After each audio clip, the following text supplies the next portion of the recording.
Hai, senang sekali bisa kembali lagi di ruangan ini, ngobrol lagi sama kalian.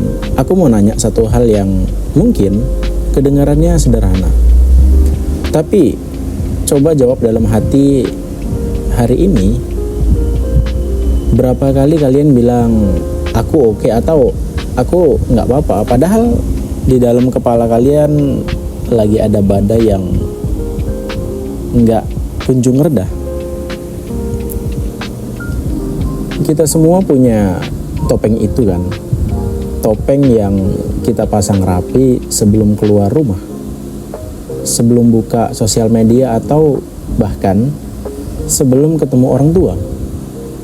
Kita dipaksa oleh keadaan atau mungkin oleh diri sendiri untuk selalu terlihat terkendali, karena di dunia nggak punya banyak waktu buat nungguin kita selesai nangis. Hari ini aku ingin kita lepas dulu topeng itu sebentar.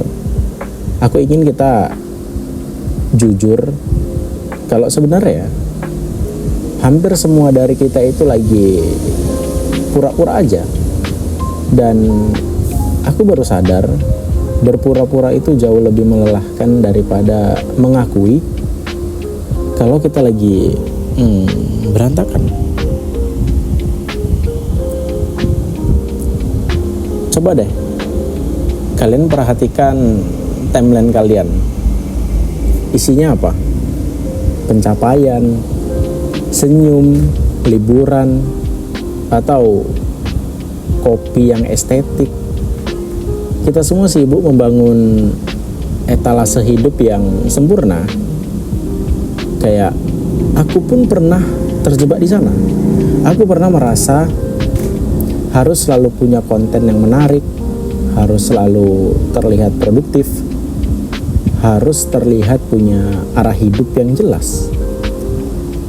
Tapi kalian tahu nggak apa yang nggak pernah masuk ke dalam frame kamera? Atau apa yang nggak pernah kalian dengarkan di audio ini? Kamar yang berantakan karena kita nggak punya energi buat bersih-bersih. Perasaan gagal karena rencana yang kita susun ternyata berantakan.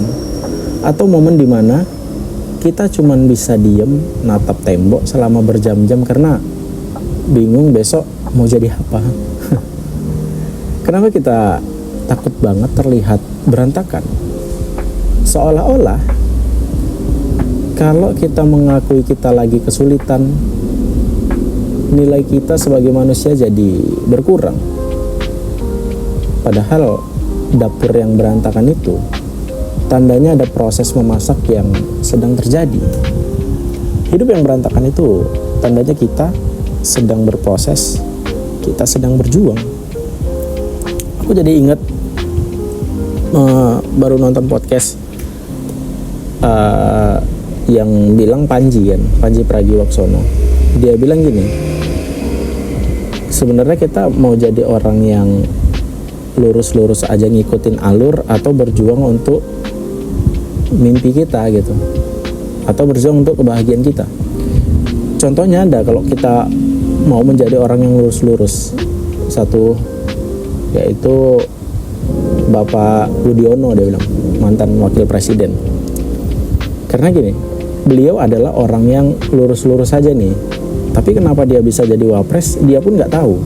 Kuncinya satu, kata dia, tekun dengan apa yang ada di depannya. Jadi apapun yang sedang dihadapi, apapun yang sedang ada hal yang ada di depan dia udah kerjakan itu dengan tekun aja gitu. Tahu-tahu sampai ke sini gitu. Nah itu, kata dia, kalau misalnya mau jadi orang yang hidup dengan mimpinya dan bahagia, ya udah perjuangkan hal itu dan ditekuni hal itu gitu. Memang ya prosesnya juga melelahkan, prosesnya juga capek, tapi itu kan yang kita mau gitu. Jadi tergantung kita mau yang mana gitu. Mau yang nggak punya ekspektasi apa-apa dalam hidup, lurus-lurus saja ataupun mengejar mimpi kita gitu.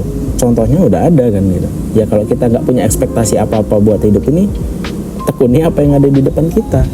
Nah, itu tuh kata beliau. Jadi kayak kalau kita kembali di awal, dapur yang berantakan adalah tandanya ada proses yang memasak diri kita untuk menjadi sesuatu. Jadi selamat berjuang buat kawan-kawan. Semoga apapun yang kalian impikan tercapai dengan waktu yang tepat. Dampak paling sedih hari pura-pura bahagia adalah kita jadi merasa sendirian. Pas kita lihat orang lain kelihatannya oke, kita pikir cuma kita aja yang payah. Padahal teman yang kita lihat selalu tertawa itu mungkin setiap malam sedang berjuang melawan rasa cemasnya sendiri. Aku mulai belajar untuk lebih banyak mendengarkan suara di balik kata-kata. Pas ada temen nanya apa kabar dan aku jawab oke, aku mulai merasa jadi ada jarak yang makin lebar antara aku dan mereka. Kita berkomunikasi tapi jiwa kita nggak pernah benar-benar bersentuhan karena kita sama-sama pakai tembok pelindung. Aku rindu suasana di mana kita bisa duduk bareng, nggak harus bahas hal-hal besar. Cukup mengakui kalau iya minggu ini berat banget ya. Ada kelegaan luar biasa saat kita tahu kalau kita nggak sendirian dalam kekacauan ini. Bahwa berantakan itu adalah bahasa universal manusia. Akhir-akhir ini aku mulai belajar sesuatu yang aku sebut sebagai seni berdamai dengan kekacauan. Aku mulai belajar kalau nggak semua masalah harus selesai hari ini, nggak semua emosi harus dicarikan solusinya sekarang juga. Aku mulai menemukan kenyamanan di hal-hal yang dulu aku anggap sepele.